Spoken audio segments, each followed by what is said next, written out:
I got that animal ambition. I got that animal ambition. I got that. What's up, y'all? Smoak here. What's good? In this video, I'm gonna be watching 10 WWE wrestlers who had a more brutal alternate finishers.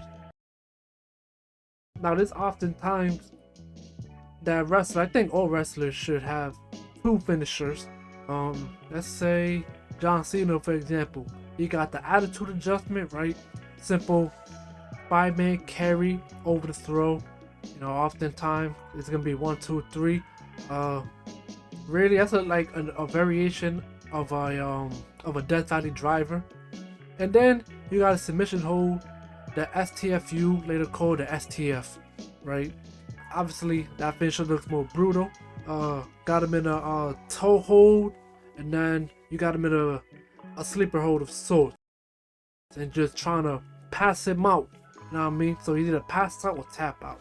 Oftentimes, with guys like with that kind of moveset, they're gonna go with the alternate than the primary to finish off a match. Depends on the match. Depends on the gimmick of the match. Depends on the moment of the match. I was trying to create a more dramatic finish, or trying to build the character up. Yeah. Let's take a watch this video.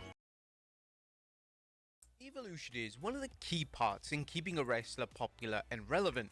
Evolution can take many forms. It can take the form of a new gimmick or persona, or it can be the introduction of a brand new finishing move. This is always a risky decision to make, as a new finishing move has to stand out when contrasted against the wrestler's prior finishing move, and the move should always make logical sense to the gimmick of the respective wrestler. Sometimes the new finishing move is positively received by fans, and that wrestler will implement the finisher into their arsenal for the remainder of their career. However, it's also often the case that fans are left confused by the finishing move, and the move is quickly abandoned, and the wrestler hopes that fans erase it from their memories.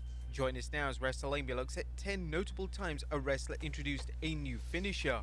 Be sure to subscribe and hit that notification bell for daily wrestling videos, and follow us on Facebook. That title was different from what I've exclusive seen on the lists. tag. Also check out our new website, WrestleMania.com. I mean, I guess it's the same thing.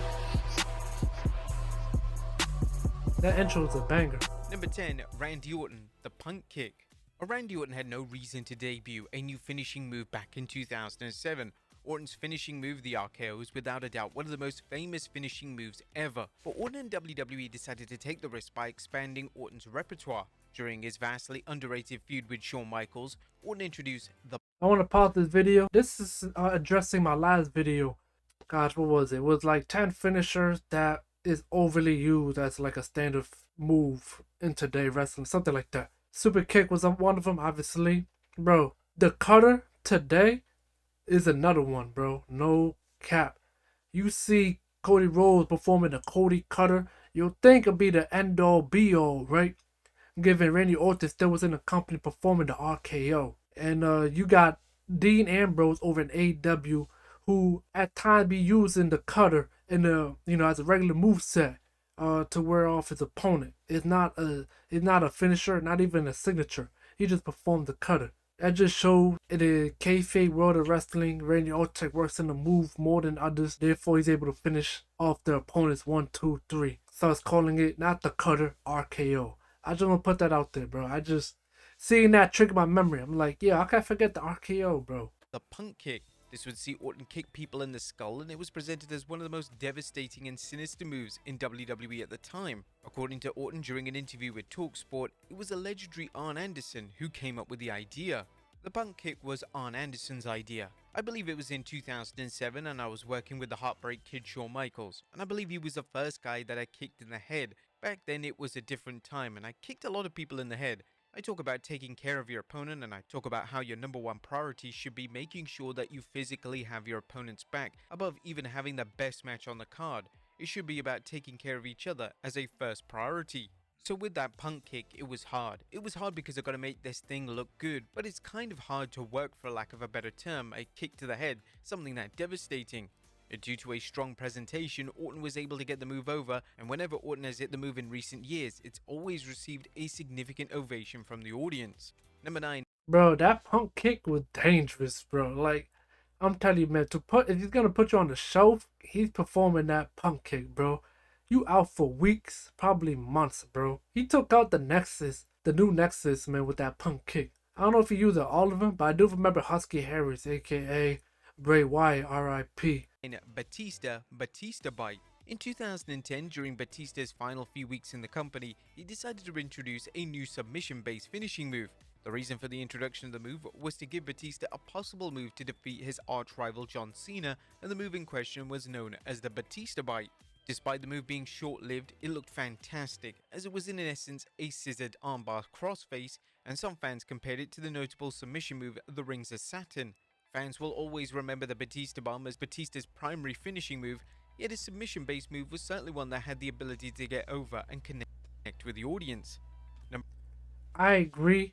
I remember that submission move. I didn't even know it had a name, to be honest. I don't remember Batista Bite, bro. I just remember him being heel and just performing the submission hold to make himself look more dangerous than he already is. Number 8, Kevin Owens, the Stunner. Whenever a wrestler reuses an iconic finisher, their finisher is always going to be compared to the original version of the move. Yeah. When Kevin Owens decided to use the Stunner as a finishing move, it took a considerable amount of time for fans to react positively because the Stunner was synonymous with Stone Cold Steve That's Austin. a fact. That's and a even John fact, Cena yeah. had a tough It time even getting had me his convinced, variation bro. of the move over. While speaking to Inside the Ropes, Owens would discuss why he decided to adopt the move, and he even revealed that he asked Austin permission before he started incorporating the move into his arsenal. So I tried to think of something new that nobody was doing, and then it occurred to me that nobody was really doing the Stunner. And then, I was looking at the landscape of things, and everybody does a super kick, and the super kick was Shawn Michaels' finishing move. Nobody ever used it as good as him, but nobody was using the Stunner. And to me, those are pretty much two of the most iconic finishes of all time. So I'm like, well, the super kick's obviously kind of spoken for. The Stunner is my favorite move of all time. It's probably a lot of people's favorite move of all time. I know the guy who used to do it. I'm gonna go and ask him. So I did. He was very happy to tell me I could use it. Give me his blessing. He said, I don't know why nobody came to me sooner about it. And then from that point on, it was just finding the right time to do it. Once I started using it on television, it just took off from there. And it's funny because it's been like a conflicting point for some people, like I also have some people saying it's awesome that you use it. Number 7, Bobby Lashley, Hurlock. The majority of WWE fans associate the full Nelson submission with Chris Masters. Facts. During the Ruthless Aggression era, Facts. Masters used the move and I remember elementary school, bro. Kids talking about, hey, I'm gonna do the master lock on you. I wasn't watching wrestling at the time. I was like, what? But yeah, that was the first move I learned too, bro. Oh my god. he labeled it as the Master Lock. Masters managed to get the move over to such a degree that WWE began presenting the Master Lock challenge on Raw. Yeah. Interestingly, the man who eventually broke the hold, that being Bobby Lashley, would be the one to reuse the move, as during Lashley's second run in WWE, he began to use the move as a secondary finishing move. Lashley, similarly to Masters, got the move over and even won his first ever WWE title with a submission-based move known as the Hurlock in And it makes sense because given his size, bro, he definitely could make it work. Like Chris Masters was a big dude. A video of him on Instagram. Man had a whole watermelon, bro. Big as hell. Crushed it, bro, with just a bear hug. He said, boom. I said, whoa. You know how hard a watermelon is, bro? Like, damn. 2021. Number 6, Bray Wyatt, the Mandible Claw. The Mandible Claw is one of the most underappreciated finishers around. The move was introduced by Mick Foley in WWE, and it saw Foley place his middle and ring finger into his opponent's mouth and press down on the bottom tissue. In theory, the pain of the hold should be so severe that the opponent should pass out. It was welcome when Bray Wyatt's The Fiend character decided to use the move, as it was about time that the move was introduced to a new generation. It was a perfect move for The Fiend to use, and in a selfless segment, Foley would even allow The Fiend to deliver the move to him in a segment on Raw. It's common for wrestlers to be extremely bitter and resentful if wrestlers use their established move, yet this wasn't the case with Foley. Simply put, Foley had nothing but love for The Fiend using his trademark move. Number 5, Daniel Bryan, running knee. I mean, it made sense for his Bryan character. ascended to become one of the most popular stars in WWE, it made sense for Bryan to introduce a new finishing move. Yeah. His prior move was known as the Yes Lock, and as is common with most top wrestlers, they usually have a secondary move to use when WWE don't want to go with a submission-based finish for a match. Facts. Bryan introduced the running knee move in the summer of 2013, and he couldn't have picked a better match to debut the move. Bryan was wrestling John Cena at SummerSlam, and he used the new move to defeat WWE's franchise guy and win the WWE title. This instantly put the move over, as he had pinned Cena, and from that point onwards, the fans accepted the move as credible and legitimate. Number 4, Drew McIntyre, Claymore. Yeah, cause that belt lock, whatever you want to call it, was not just gonna cut it. I mean, it is what it is. is like you have to finish your opponent one way or another by pinfall, just for the sake of them dramatic moments, bro.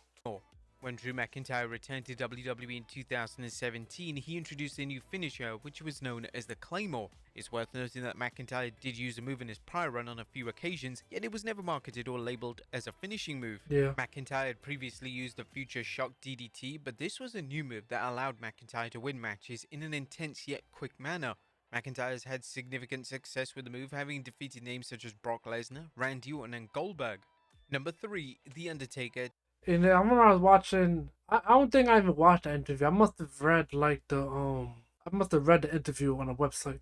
But it said this was the Stone Cold podcast or whatever Stone Cold calls it. He said like during 3MB, like you see in the video, he was doing the move, but it's because like the leather pants he had was so tight, and he couldn't really put that one leg up for like a big boot, so he just went with it by like performing like a semi drop kick. I was like, wow, that's interesting. Pretty popular.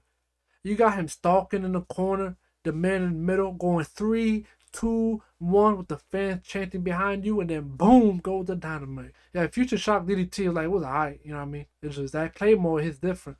TCB. The Undertaker's Hell's Gate finishing move isn't the only submission move that The Undertaker incorporated into one of his many incarnations. Yeah. During the Ruthless Aggression era, The Undertaker began to use an alternative move as his finisher, and it was known as the Taking Care of Business. The move would often be abbreviated to simply TCB, and it saw the dead man perform a Dragon Sleeper on his opponent, and whilst the move did look painful, it didn't warrant the crowd response that WWE or The Undertaker were looking for. The move was quickly retired, and the dead man would only use it on rare occasions, most notably at WrestleMania 21 when he collided with the legend killer Randy Orton. Number 2, Chris Jericho, Codebreaker. When 2J Chris Jericho returned to WWE in 2007, he once again showed the world why he was the undisputed king of evolution. Yeah, Jericho returned with a new look and a brand new finishing move, and he would keep the iconic walls of Jericho, but he would also introduce the Codebreaker. The Codebreaker is a double knee face breaker, and at first it was apparent that the fans were struggling to connect with the move.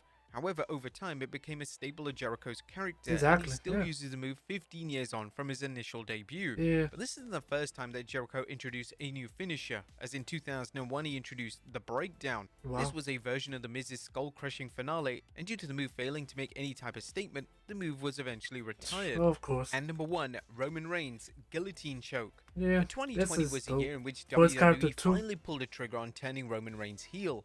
He would debut his tribal chief persona, and he would be joined by Paul Heyman in what would become a run that would receive widespread praise, as well as critical and financial success for WWE.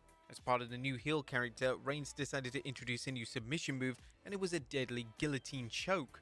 This was the best possible move for Reigns, and due to the move looking incredibly legitimate, fans instantly took it seriously. Reigns had great success with the move, having choked out the likes of Braun Strowman and Daniel Bryan, and although Reigns still prefers to use the spear as his primary finishing move, the guillotine choke is always waiting to make a sudden reappearance.